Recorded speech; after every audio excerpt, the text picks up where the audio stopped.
Sánchez ha defendido la necesidad de 2 semanas más de estado de alarma. Y levantar el estado de alarma ahora sería un gran error absoluto.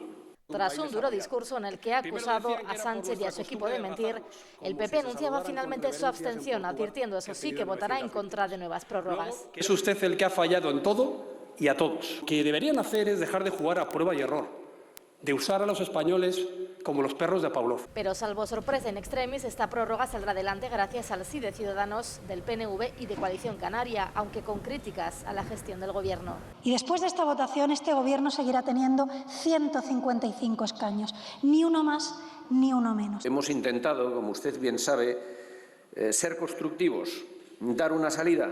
Esquerra ha ratificado su no. ¿Hay alternativa a esta prórroga del estado de alarma? También Vox, que iba más allá. Santiago Abascal anunciaba la convocatoria de manifestaciones en coche para pedir la dimisión del Ejecutivo y amagaba con una moción de censura.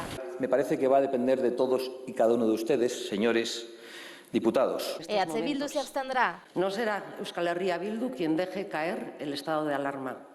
Casi con toda probabilidad también se abstendrá Navarra Suma. Lo normal es que se hable con las comunidades autónomas, pero no para darles una conferencia, sino interactuar.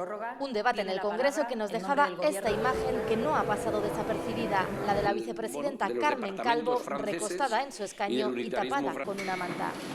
Sánchez ha anunciado que se decretará el luto oficial cuando la mayor parte del país se encuentre en la fase 1 y se realizará un homenaje público a las víctimas.